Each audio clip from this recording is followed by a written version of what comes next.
Boa noite. Hoje nós vamos ter a nossa segunda aula e vamos falar de um assunto muito caloroso, muito gostoso de conversar, que é casamento.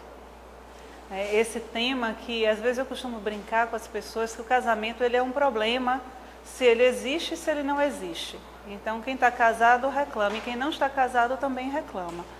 Então nós precisamos tentar entender qual é o melhor, se é estar com ou estar sem.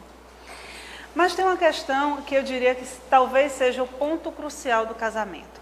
Quando nós falamos em casamento, nós falamos não só de duas pessoas, nós falamos de três pessoas. Porque quando falamos em um casal, em casar, estamos falando de duas identidades, duas individualidades, duas vontades, dois desejos, dois sonhos, duas histórias diferentes, duas histórias reais, quatro pais, mas também estamos falando, a partir do momento que esses dois se casam, estamos falando também de uma vida futura, de uma família, de amigos, de sonhos, tudo isso dentro de uma conjugalidade que também está ali sendo desenvolvida sem que se perca dentro desse conjunto a sua individualidade. E talvez seja essa a grande dificuldade de se viver uma vida a dois, de dividir um espaço, de dividir uma história. Então o casamento, já na Grécia Antiga, nós temos uma deusa que representa o casamento. E essa deusa, a deusa Hera, a esposa de Zeus, a poderosa, ela é uma deusa que está ligada ao patriarcado. E ela é uma deusa que não admite que a tradição, que a injustiça aconteça. Então, Hera vem com essa representação de uma masculinidade dentro da relação conjugal, eu digo masculinidade no sentido psicológico. Então, a deusa Hera, representante do patriarcado, termina sendo um pouco da história, do formato que o casamento vai se constituir ao longo da história. Por conta de uma sociedade que se constitui durante muito tempo no patriarcado, o casamento termina trazendo toda uma forma e que hoje, na modernidade, nessa sociedade moderna, muitas das pessoas enxergam o casamento como uma forma de perder a sua individualidade, porque isso era todo um modelo vivido durante toda a história por conta de uma cultura, que foi construída a partir disso. Mas nós vamos hoje perceber o casamento de uma forma diferente. Então vamos começar com a questão 696 do Livro dos Espíritos. E a pergunta é feita: que efeito teria sobre a sociedade humana a abolição do casamento? Que é uma questão que se coloca hoje, As pessoas discutem se não era melhor não existir o casamento por conta dos desajustes que acontecem às vezes. E os espíritos então respondem que seria abolir o casamento uma regressão à vida dos animais. Por que uma regressão à vida dos animais? Porque nós temos, independente da questão da questão do casar como ato social, nós temos em nós, a nossa constituição biológica, o desejo sexual. Fisiologicamente e biologicamente, o ser humano, assim como os animais, tem o seu instinto de preservação, de continuidade da espécie. Então, os espíritos nos trazem que, a partir do momento em que nós abolíssemos o casamento, tirássemos o casamento dessa construção social, nós voltaríamos a uma posição, a um comportamento próximo ao comportamento animal, por conta do desejo e do próprio instinto de preservação. Então, perderíamos o modelo da família, perderíamos o contato entre aqueles que colocamos naquele clã e ali formamos a nossa família com os nossos filhos. Perderíamos essa noção de uma vida social coletiva dentro de um clã menor, que é o clã da família. Então, com isso, nós começamos a perceber que chegar ao ponto de formar um par e, a partir deste par, constituir uma família, nos traz a ideia de que é um processo evolutivo do ser humano. Então, chegar ao estado do casamento, do formar o par de opostos, formar uma família e construir ali um clã menor, isso é uma conquista do espírito no seu processo de evolução. Então isso nos traz de imediato uma grande responsabilidade, né? O ato, não só o ato do casar, e eu repito, social, mas a escolha de viver com o outro, que ao mesmo tempo que é tão igual a mim como ser humano, é tão diferente de mim. Então qual é o propósito real dessa relação conjugal, né? Porque às vezes você pode pensar assim, o propósito é pagar o karma, né? E a gente ouve, né, quando é namorada, meu amor, né, meu tchutchuzinho e todas essas coisas, e depois que casa vira karma, vira cruz, pesadelo, tudo isso. Então qual é de fato a finalidade do casamento em termos não só espirituais, mas também em termos psicológicos? Bem, o casamento não é confortável e harmonioso. E aí a gente pensa assim, mas ela está falando que o casamento é uma coisa importante, é um estado evolutivo, e aí ela já depois vai afirmar que o casamento não é nem confortável e nem harmonioso. É antes um lugar de individuação, onde uma pessoa entra em atrito consigo mesma e com um parceiro. Choca-se com ele no amor e na rejeição.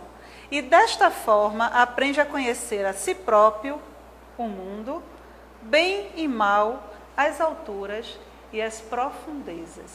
Eu espero que isso não assuste quem está por casar agora. Mas o que é que isso nos traz? O casamento não é e não deve ser um lugar de conforto. Mas não estou falando do conforto no sentido de um bem-estar, de viver bem com alguém, de escolher viver bem com alguém. Eu estou falando na situação de conforto e harmonia no olhar do ego. Então, o casamento não deve ser construído e nem buscado na tentativa de manter as coisas confortavelmente para o ego. Mas sim, ele deve ser visto como um lugar de individuação, onde duas individualidades se encontram, se unem, mas uma respeita a individualidade da outra. Então, o processo de individuação deve continuar mesmo depois de um casamento. E isso nos traz de primeira importância que a minha identidade, a minha individualidade permanece e precisa ser aprimorada, construída e reconstruída, mesmo na escolha de se viver uma vida a dois. Então, isso nos traz também a ideia de que alguns dos problemas gerados nos casamentos vêm justamente da tentativa de tirar do outro o direito à sua individualidade, do seu processo de individuação. Então isso também nos chama a atenção de que eu não devo nunca esperar que o outro realize por mim o que sou eu quem preciso realizar.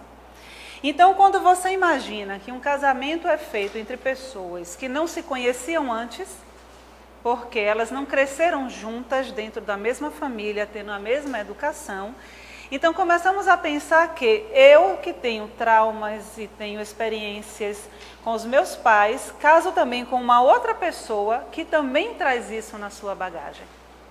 E se ele traz isso na sua bagagem e junta com a minha, que eu trago também, nós vamos viver esse atrito.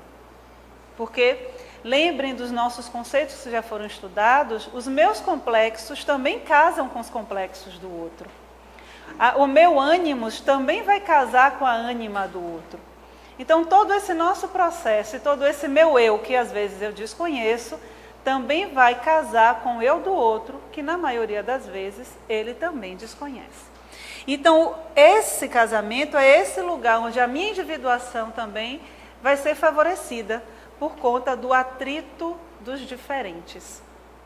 Então, psicologicamente, quando nós dizemos assim, os opostos se atraem. Isso é verdadeiro. E é justamente essa atração dos opostos que vai favorecer que o conflito existente nessa relação proporcione a mim o meu aprimoramento, o meu autoconhecimento. E também proporcione isso ao outro. Então, esse é o lugar onde eu vou me chocar com o amor e com a rejeição. Então, o amor dessa relação, mas ao mesmo tempo a rejeição vivida pelo próprio ego. Porque como eu caso muitas vezes, levando na minha bagagem anseios não vivenciados, na minha relação com os meus pais, pode acontecer de ter uma projeção ou uma transferência para o meu parceiro. E quando ele não atender os meus anseios infantis, eu vou me sentir rejeitada. Então é nessa troca que tudo isso vai sendo favorecido. Hoje eu posso ser levada às alturas, mas também às profundezas de mim mesma. Onde eu vou conhecer a mim, mas eu também conheço o mundo a partir de que o mundo é representado pela outra pessoa. Onde eu vou conhecer o bem, mas eu também vou conhecer o mal. Então, é distorção transformar o relacionamento em algo familiar e seguro. Um produto acabado e não um processo em andamento. Esta é a armadilha da segurança. E o que é que nós queremos dizer com isso? Toda vez que nós falamos em buscar segurança, nós estamos falando de um ego imaturo. Então, o ego imaturo, ele precisa que as coisas aconteçam da forma segura para ele, porque ele não lida com a frustração, ele não lida com o desapontamento. Então, esse ego que vai se acostumando com aquela relação que eu construí lá atrás com os meus pais. Então, eu vou tentar dar um exemplo prático. Alguém que cresce em um ambiente hostil, onde os pais brigam. E por conta dessa dificuldade de relacionamento, muitas vezes eles se tornam indiferentes um ao outro. E nessa relação de indiferença que essa criança cresce, ela aprende a lidar com aquilo, com aquela ausência de afeto, com a ausência de calor. Para ela, aquilo passa a ser uma relação normal. Então, é muito provável que quando ela case, ela tente transformar o seu relacionamento cópia daquilo que ela já conhece, porque ela sabe lidar com aquilo. Então, se a relação que eu vi era uma relação de indiferença e de frieza, é assim que o casamento deve ser. Então, se o meu casamento se dirigir para algo parecido com isso, não há e não me provoca nenhuma estranheza. Mas se eu caso com um outro que traz uma proposta diferente daquilo que eu vivi, porque a proposta dele era uma relação com os pais de calor, de afeto e de troca, é muito provável que eu rejeite isso. Por quê? Porque se eu não estiver pronta para uma abertura e uma transformação, de viver o meu processo de individuação, aquilo me é estranho e me será, de primeira instância, agressivo. Então, é uma armadilha nesse sentido. Eu não preciso e nem devo construir a minha relação com base na relação que eu via antes.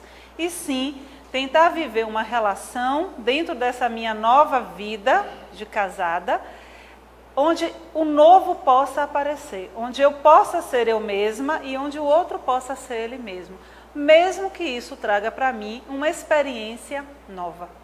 Eu vou contar uma experiência pessoal. Logo quando eu estava me arrumando para casar, e sabe que noiva se arrumando para casar é aquela expectativa toda, né? Então tem babado em todos os tecidos da casa, no pano de chão, tudo tem babado. E eu não ia ser diferente disso.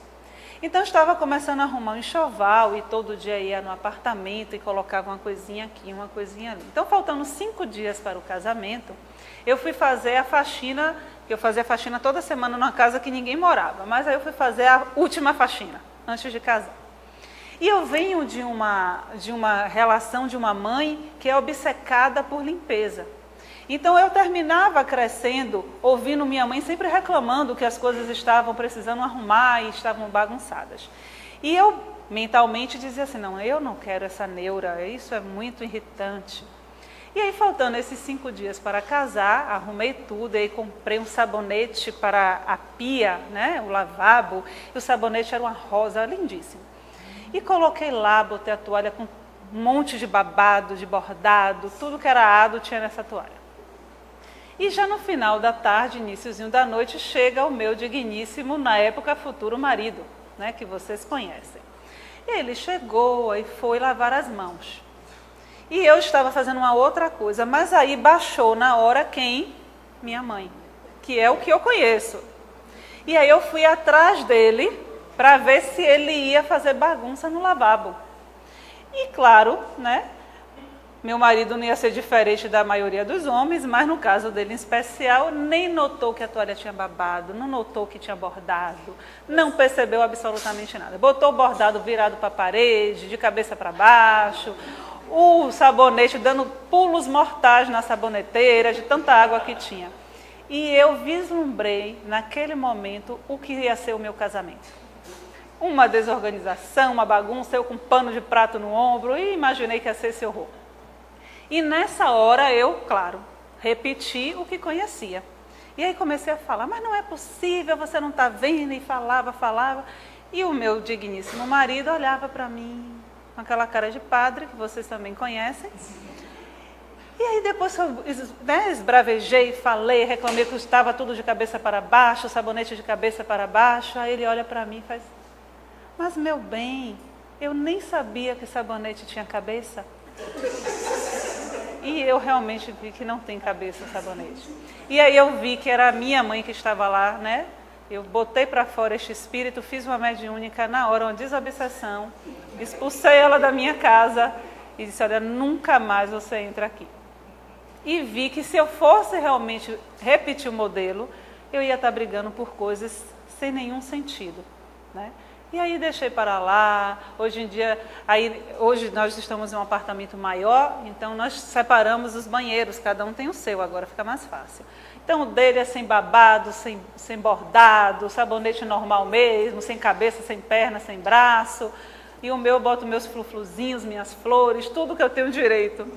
E aí não tem confusão, né? Então é justamente essa a proposta. Não tente transformar o seu casamento naquilo que para o ego é seguro, porque isso é uma grande armadilha.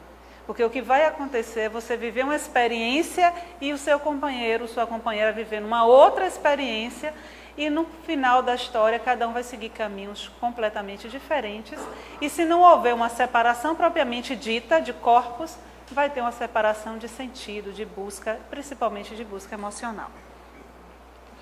Então, raramente, e Jung vai chamar a nossa atenção, raramente, ou melhor, nunca um casamento evolui a um relacionamento individual de forma serena e sem crises.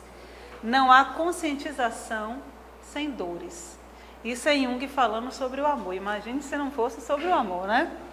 Mas é verdade, né?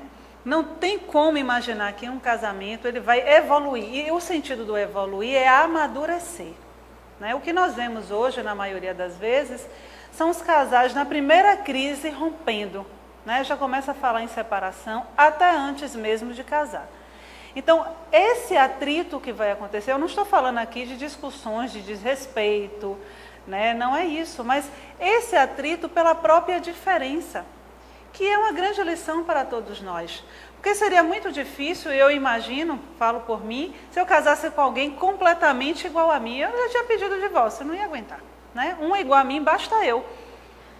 Como eu acredito que Cláudio também não ia aguentar casar com um igual a ele, né? Então, é essa a diferença que vai fazer com que você também conheça o seu outro lado.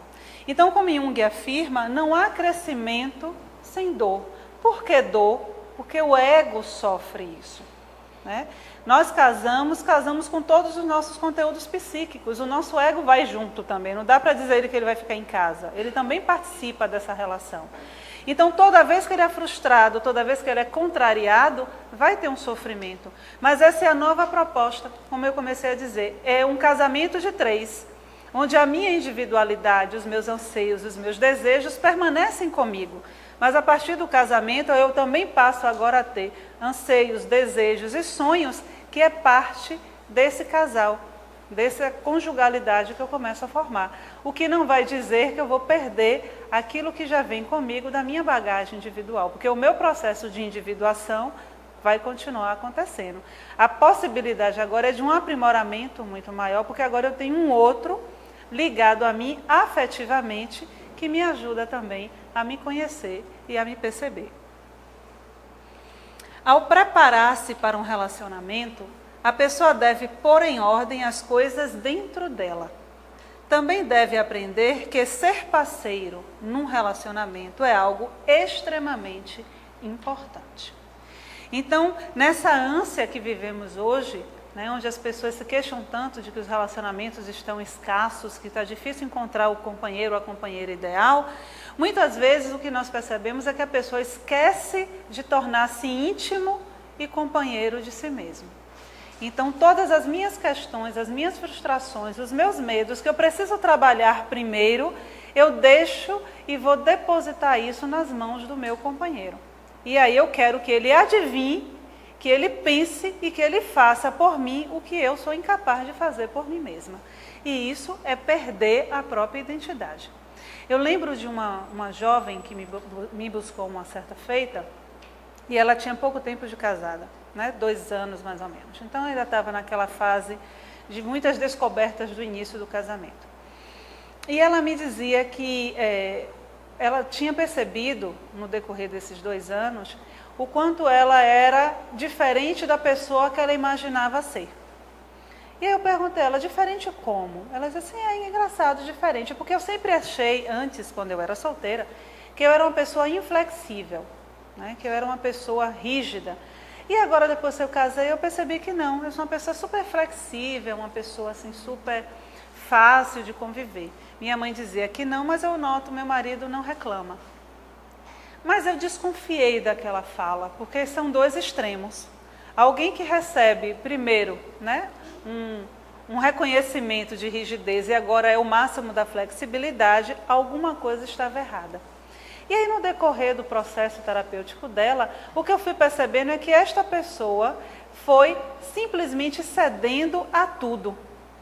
Então, ela cedia tanto, e ela lia isso como flexibilidade, que em um determinado momento eu perguntei a ela pelos amigos dela.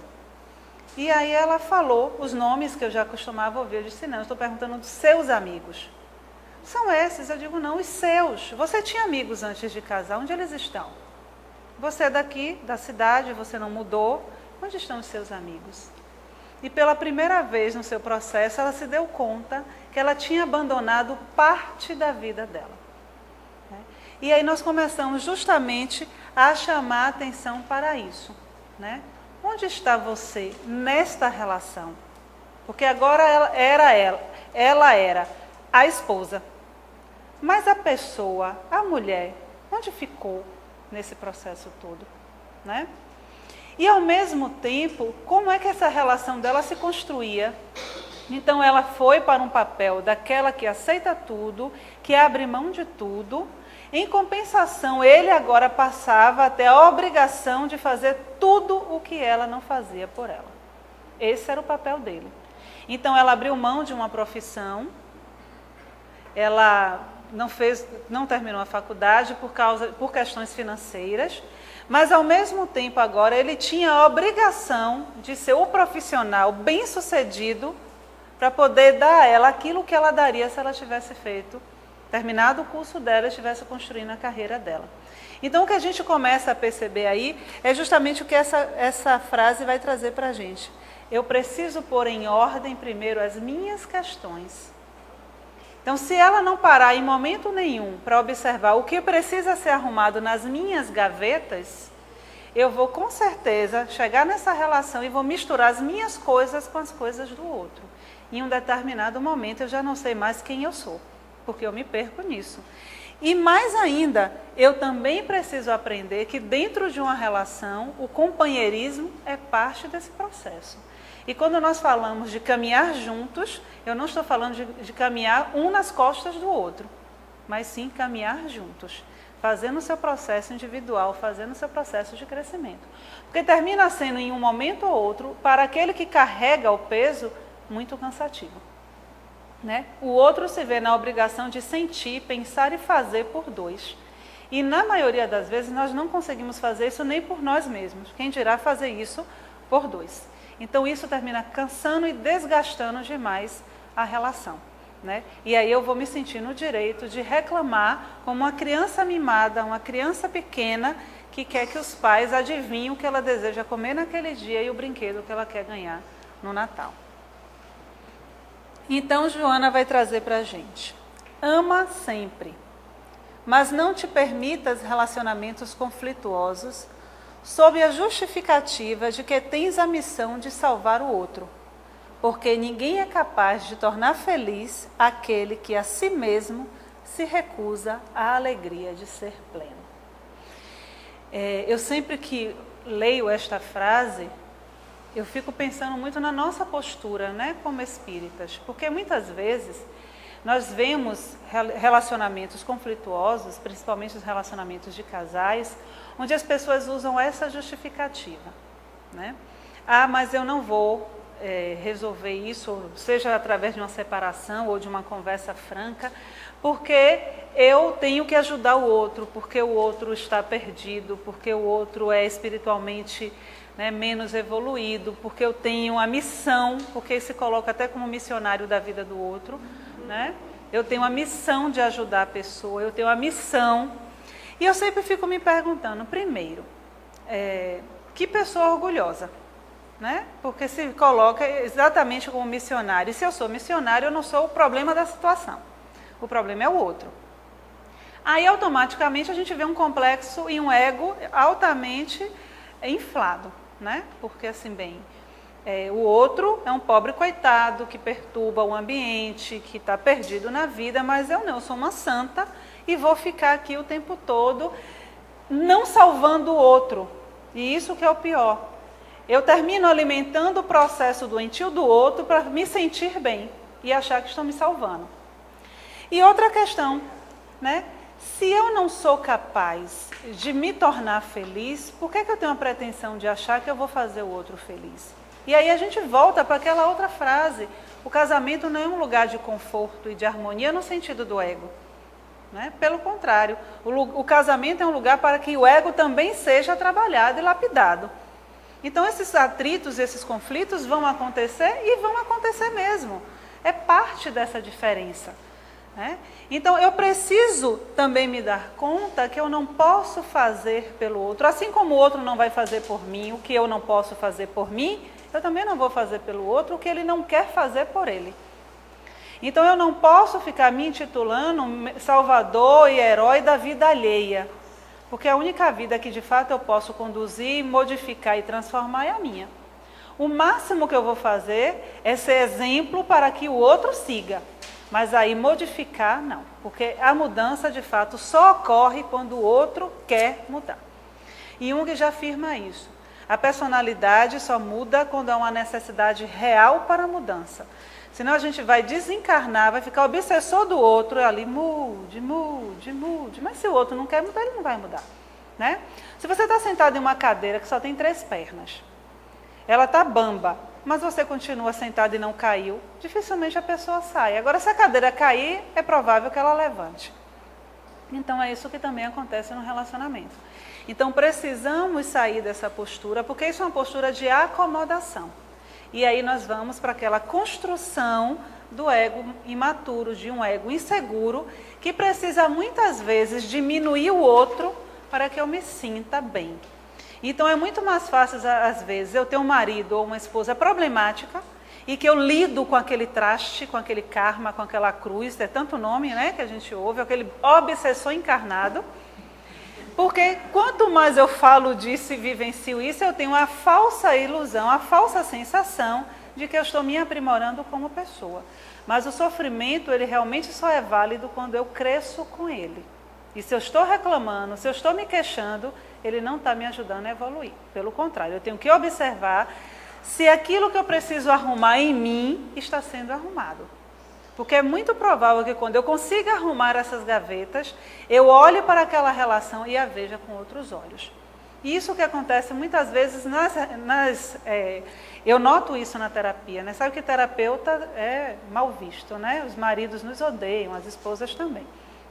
E é interessante isso às vezes, porque a gente termina levando uma fama de que vamos separar os casais. E eu sempre digo assim, não somos nós quem separamos. A questão é que no decorrer da terapia, a projeção inicial feita naquela relação precisa sair.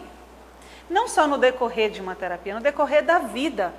Porque se depois de 20, 30 anos de casado, eu continuo vendo no meu marido o pai, né? Eu espero que ele me dê tudo o que meu pai não fez, ou continue fazendo por mim tudo o que meu pai fez, Tem algo muito errado, não com o casamento, mas comigo, que continuo imatura. Então a projeção tem que sair, e assim que essa projeção sai, porque o processo de individuação está ali acontecendo, é possível que eu olhe para o meu companheiro ou para a minha companheira e diga assim, mas eu casei mesmo por quê? Porque agora você é uma pessoa diferente. Daí a importância desse caminhar dos dois, a importância de que os dois estejam fazendo o seu processo e construindo a sua individualidade. Porque a cada dia, e aí nós saímos daquela famosa rotina do casamento, a cada dia somos uma pessoa diferente. E isso encanta dentro de uma relação, porque o outro é um outro conhecido e novo ao mesmo tempo. Né? A diferença não precisa ser, o marido chega em casa, você está de peruca roxa. Né? Na verdade, é que você seja diferente, porque você está se aprimorando como pessoa. Então, Joana nos traz que um relacionamento conjugal, mesmo sem um vínculo matrimonial, porém responsável, une duas pessoas em uma, sem retirar os valores individuais de cada qual. Né? E essa é a grande riqueza da relação. Né? Não estamos falando das questões formais e legais, mas dessa disponibilidade, dessa disposição de encontrar o outro, de unir-se ao outro, de conhecer o outro, conhecer-se a partir do outro e ambos crescerem com essa construção. Eu lembro uma certa feita, eu conversava com uma senhora e ela dizia a mim assim, você gosta de... Ela chamava de casamento bom. E eu não sabia o que era casamento bom. Eu disse, o que é casamento bom? Ela disse, é uma sobremesa. Eu disse, mas eu nunca comi casamento bom, não sei o que é isso. E aí ela trouxe, né? E é o que a gente chama de manjar, aquele que é preto e branco, né? E aí eu perguntei para ela, por que casamento bom? Eu não conhecia com este nome. Ela disse, sabe por quê, minha filha? Olha só, ele é preto, ela é branca. Os dois estão aqui unidos, mas eles não se misturam. E aí toda vez que eu vejo essa sobremesa agora, eu olho e digo assim, olha o casamento bom. Não se mistura. Mas os dois, e ela continuava, os dois juntos formam uma deliciosa sobremesa. E é essa justamente a proposta, né? É isso que Joana nos propõe. Que esse encontro não retira de mim os meus valores. Pelo contrário, deve aprimorar. Eu devo, a partir desse encontro, me tornar uma pessoa melhor. Daí a gente volta para aquela questão, bem, se eu caso com uma pessoa que não cresceu comigo, porque eu não caso com meu irmão, né? Que seria alguém que viveu comigo todas as experiências junto com o mesmo pai e a mesma mãe. Então, se eu caso com essa pessoa que às vezes teve uma cultura diferente, um acesso intelectual diferente e uma relação religiosa diferente muitas vezes, e nós nos unimos, não quer dizer que eu preciso perder o que eu já conquistei, ou o que eu aprendi na minha construção como pessoa. Mas agora nós vamos juntar isso. E eu vou ver, a partir daquela proposta que o outro traz para mim, aquilo que eu levo para o outro, o que vai surgir de terceira possibilidade, que não vai exigir que eu abandone as minhas e nem vai exigir dele que ele abandone as dele. Na psicologia junguiana, isso tem um nome chamado função transcendente. E o que é a função transcendente? A função transcendente ocorre da união de opostos, né? Daquilo que a gente chama do casamento, né, de opostos, que tem um nome interessante, que é a coniúntio. Então, a união da sombra com a luz vai formar uma terceira possibilidade, que é a função transcendente, que na psique isso funciona como um ponto de equilíbrio. Quando a gente diz assim, é preciso andar o caminho do meio que Buda nos propõe. O caminho do meio, para a psicologia analítica, seria comparado a essa função transcendente, essa terceira possibilidade, que não é nenhum extremo, nenhum outro extremo, mas um meio termo entre essas duas questões. E esse é o fruto do casamento. Essa é a função do casamento, que entre uma pessoa e outra possa surgir a terceira, que a terceira é esse que é parte do conjunto do casamento. Mas sem que a individualidade de um e a individualidade do outro deixem de existir. Então, o matrimônio representa um estágio de autodesenvolvimento do self, quando se reveste de respeito e consideração pelo cônjuge. São duas palavras que eu diria que fazem parte do pilar dessa relação: respeito e consideração, né? Eu acredito, e isso, claro, é uma opinião muito particular, que não existe nenhum relacionamento que possa realmente dar frutos e amadurecer se não existir respeito, né? A partir do momento que eu me sinto no direito de invadir o outro, né, de colocar para ele, dizendo ou fazendo coisas que eu não gostaria que ele fizesse comigo, essa relação tem uma rachadura. E muitas vezes essas rachaduras que aparecem nos relacionamentos são muito difíceis de serem reparadas. Por isso que a gente termina vendo muito no própria relação, né, do casamento, aquilo que a gente já estudou nos gigantes da alma, né? A raiva, o ressentimento, a mágoa. E muitas vezes os casais ficam unidos durante anos a fio, não mais pelos laços do afeto, mas muitas vezes pela mágoa, pelo ressentimento, que vai gerando ali toda uma relação, muitas vezes de vingança, de desamor e de autodesamor. Porque a partir do momento que eu escolho por castigar o outro dentro de uma relação, eu também estou me castigando dentro desse processo, né? Então, Joana vai chamando a atenção que essa relação, como a própria pergunta do Livro dos Espíritos já afirmava, é um processo de autodesenvolvimento do self. Porque não é fácil, né? Mas também não é a coisa mais impossível do mundo. Pelo contrário. Eu lembro, e sabe que 2 terapeutas casados, a gente fica fazendo terapia com tudo, né? E aí eu lembro logo quando eu casei, que uma das primeiras coisas que me chamava a atenção no momento de estar ali, vivendo a vida 2, é que tudo é de fato dividido, né? Então assim, começa da cama, né, do espaço no quarto, do espaço do armário. Então tudo passa a ser dividido. Mas ao mesmo tempo, cada um tem a sua forma de ser, o seu jeito de ser. E isso terminava sendo para mim, em particular, muito divertido, né? Porque eu tenho as minhas manias, Cláudio tem as manias dele. E nunca a gente tentou tirar a mania um do outro, até porque ia dar um trabalho terrível, né? Principalmente comigo. Eu não ia ceder tão fácil assim, perder as minhas manias, de colocar as coisas em ordem. Eu digo ordem porque tudo eu arrumo em ordem alfabética, né? Então os livros são arrumados de ordem alfabética. Aí você chega lá em casa e você vê o lado da estante que fica perto da escrivaninha dele, os livros estão lá, arrumados, na ordem que ele usa. Você chega do outro lado, está lá tudo em ordem alfabética, em ordem de tamanho, de cor, de autor. Esse é o meu lado. Mas se ele precisa, de vez em quando, usar os livros que ficam mais próximos a mim, ele vai lá e tira. Aí eu, sem querer, olho. Aí eu faço, tomara que ele bote no lugar de novo. E de vez em quando eu visito o lado dele, aí eu olho e faço, mas meu Deus, onde é que está o livro? E aí o que é que a gente escolhe? Eu, Cláudio, por favor, onde está o livro? Porque eu não estou conseguindo encontrar. Ele vai lá e me dá. E quando ele quer do outro lado, ele fala assim, o seu lado é mais fácil de achar, vai lá e pega. E pronto, né? Então, é o respeito até nas mínimas coisas, né? Considerar o outro. Considerar o outro, principalmente porque o outro é, assim como eu, um ser humano. Segundo, assim como eu, tem dificuldades, né? E terceiro, assim como eu, tem uma pretensão também de fazer o seu processo de individuação. Então, não me cabe atrapalhar o processo do outro, né? Respeitar o silêncio, respeitar a raiva, respeitar, né, todas as dificuldades, mas também respeitar e, principalmente, aceitar o que o outro tem para me oferecer. Porque a gente reclama muito às vezes, mas o outro tem todas as suas questões positivas, suas qualidades e seus afetos, e muitas vezes eu rejeito.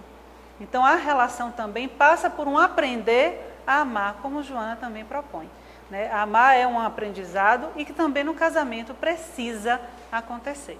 Não é porque casou que agora eu posso deixar de lado, porque eu já consegui casar, já não vou mais ficar para titia, e agora a sociedade, né, já vai deixar de me perguntar sobre isso.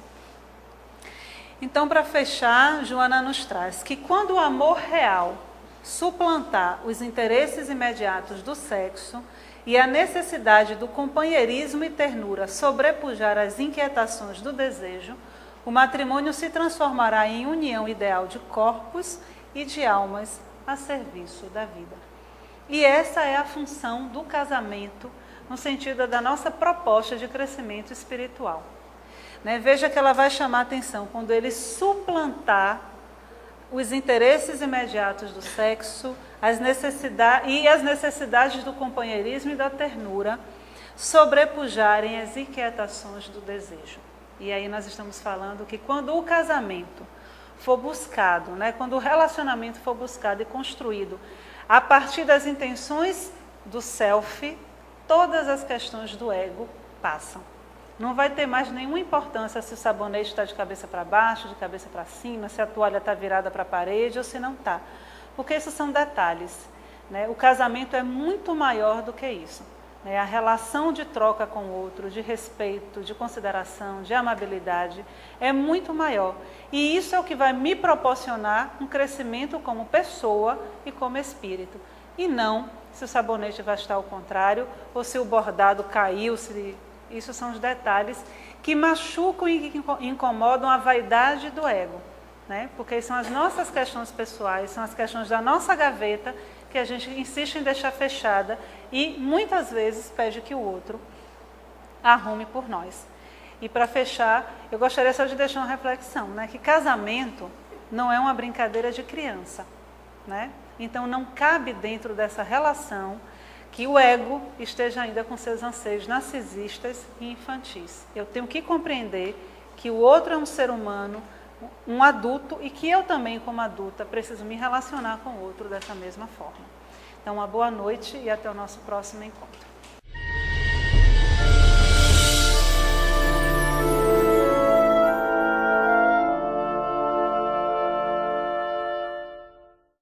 Porque nós temos, independente da questão da questão do casar como ato social, nós temos em nós, a nossa constituição biológica, o desejo sexual. Fisiologicamente e biologicamente, o ser humano, assim como os animais, tem o seu instinto de preservação, de continuidade da espécie. Então, os espíritos nos trazem que, a partir do momento em que nós abolíssemos o casamento, tirássemos o casamento dessa construção social, nós voltaríamos a uma posição, a um comportamento próximo ao comportamento animal, por conta do desejo e do próprio instinto de preservação. Então, perderíamos o modelo da família, perderíamos o contato entre aqueles que colocamos naquele clã e ali formamos a nossa família com os nossos filhos.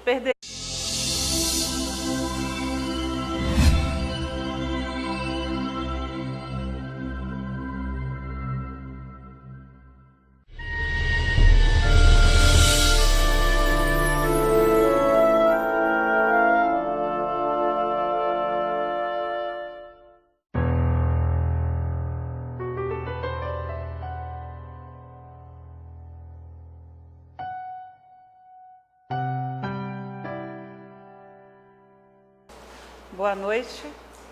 Hoje nós vamos ter a nossa segunda aula e vamos falar de um assunto muito caloroso, muito gostoso de conversar, que é casamento.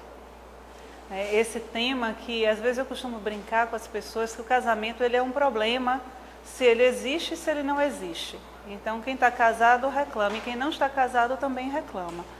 Então nós precisamos tentar entender qual é o melhor, se é estar com ou estar sem. Mas tem uma questão que eu diria que talvez seja o ponto crucial do casamento. Quando nós falamos em casamento, nós falamos não só de duas pessoas, nós falamos de três pessoas. Porque quando falamos em um casal, em casar, estamos falando de duas identidades, duas individualidades, duas vontades, dois desejos, dois sonhos, duas histórias diferentes, duas histórias reais, quatro pais, mas também estamos falando, a partir do momento que esses dois se casam, estamos falando também de uma vida futura, de uma família, de amigos, de sonhos, tudo isso dentro de uma conjugalidade que também está ali sendo desenvolvida sem que se perca dentro desse conjunto a sua individualidade. E talvez seja essa a grande dificuldade e que hoje, na modernidade, nessa sociedade moderna, muitas das pessoas enxergam o casamento como uma forma de perder a sua individualidade. porque isso era todo o modelo vivido durante toda a história por conta de uma cultura, né, que foi construída a partir disso. Mas nós vamos hoje perceber o casamento de uma forma diferente. Então vamos começar com a questão 696 do Livro dos Espíritos. E a pergunta é feita: que efeito teria sobre a sociedade humana a abolição do casamento?